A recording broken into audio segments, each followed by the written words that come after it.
आगे बढ़ते हैं। बीजेपी की चुनाव कमेटी की मीटिंग मुलतवी कर दी गई है। आज ये मीटिंग 11 बजे होनी थी। अब ये मीटिंग 25 मार्च को होगी। पीएम मोदी और अमित शाह की मौजूदगी में देर रात भी सीईसी मीटिंग हुई, जिसमें आंध्र प्रदेश, आसाम, महाराष्ट्र और ओडिशा की असेंबली सीटों के लिए 36 उम्मीदवारों के नामों का ऐलान किया गया। इसके अलावा झारखंड, गुजरात, पंजाब, हिमाचल प्रदेश, चंडीगढ़, गोवा और मध्य प्रदेश के उम्मीदवारों पर गौर-ए-खौज किया गया। दिल्ली से हमारे नुमाइंदे शंकर आनंद बराह रास्त इस वक्त हमारे साथ जुड़ चुके हैं। शंकर, आज मीटिंग होनी थी 11 बजे के करीब, तो मुलतवी हो गई है, क्या वजह है इसकी?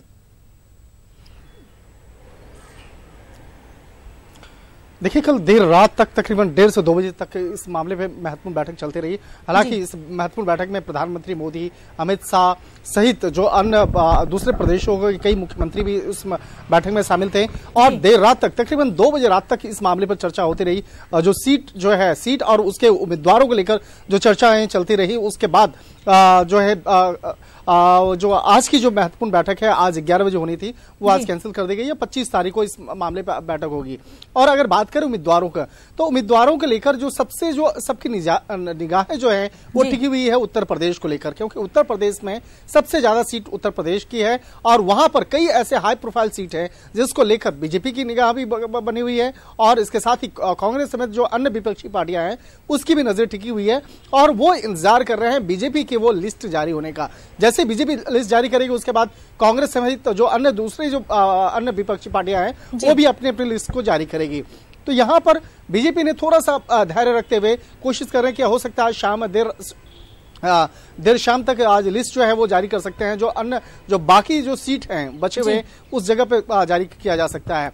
तो एक तरह से कहा जा सकता है कि इस मामले पर चर्चाएं तो हो चुकी हैं, तमाम जो रिपोर्ट्स है, रिपोर्ट का अध्ययन हो चुका है, कई राउंड की इसमें बैठकें हो चुकी हैं। तो सीट के उम्मीदवारों के चयन जो है लगभग क्लियर हो चुका है, लेकिन यहाँ इंतजार हो रहा है। बीजेपी चाहती है कि कांग्रेस पहले अपना लिस्ट जारी करें या दूसरे जो अन्य जो हैं विपक्षी पार्टियां वो जारी करें और अन्य विपक्षी पार्टियां इंतजार में हैं कि बीजेपी जारी करे। लेकिन बीजेपी इस मामले पे काफी सोच समझ करके, काफी सतर्कता से इस मामले में अध्ययन करने के बाद ही इस मामले में जो लिस्ट आगे को जारी करेगी। तो हो सकता है आज शाम तक लिस्ट जारी भी हो सकता है, क्योंकि लगभग जो नामों पर जो चर्चाएं हैं और उस पर मुहर लग चुकी है, सिर्फ अब मात्र घोषणा बाकी है।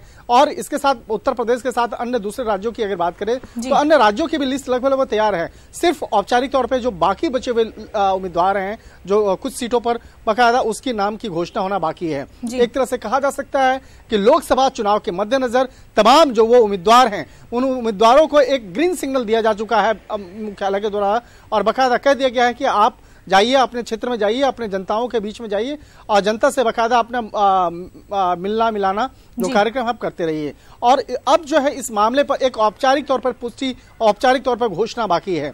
और इस मामले में अगर बात करें, बीजेपी की बात करें, तो इस पर लोकसभा चुनाव में वो कोई भी कसर वो छोड़ना नहीं चाहते हैं। वो चाहते हैं कि इस मामले पे एक अपने साथ तक एक अच्छे उम्मीदवार को खड़ा करें, जिससे कि ज्यादा से ज्यादा सीट पाकर लोकसभा में अपनी जो उम्मीदवारी है, अपने जो एक जो रुख है वो अपना साफ कर सके। तो यहाँ पर वाकई में काफी कड़ा मुकाबला है इस बार का लोकसभा चुनाव में बीजेपी और कांग्रेस के बीच में। लेकिन यहाँ पर उम्मीदवारों के नाम को चयन और उसकी घोषणा में थोड़ी सी सतर्कता बढ़ती जा रही है। हालांकि आज उत्तर प्रदेश से मुख्यमंत्री योगी भी आने वाले थे, लेकिन अभी तक वो आए नहीं। और इसके साथ ही कई और भी जो बड़े बड़े नेता हैं जो अन्य राज्यों से आए हैं, बकायदा वो दिल्ली में डेरा डाले हुए हैं। कई बड़े प्रत्याशी भी हैं, जो उम्मीदवार हैं वो भी यहाँ पे दिल्ली में अपना अड्डा वहां पे किए हुए हैं और यहाँ पर बकायदा इंतजार कर रहे हैं कि उनके नाम पर कब अंतिम मुहर लगेगी। उसके बाद फिर वो अपने प्रदेश में जाएंगे और अपने जनताओं के बीच में जाएंगे। शंकर, जैसे कि खबरें ये भी आ रही थी कि वजीर आजम नरेंद्र मोदी दूसरे हल्के से भी चुनाव लड़ेंगे, तो इस मुतालिक कोई अपडेट?